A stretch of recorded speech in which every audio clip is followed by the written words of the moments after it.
How to sign a document. Log into your account at my.signingcloud.com.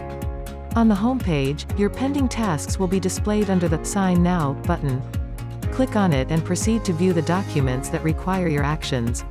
Select the relevant document and click Sign. Your default signature will already be in place for the sections that require your signatures.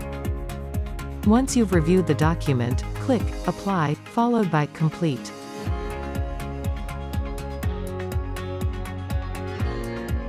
You'll then be prompted to verify your ID based on the verification method that you have set. Once the verification is complete, you'd have completed the signing process. You may now view the status of your documents in your SigningCloud account.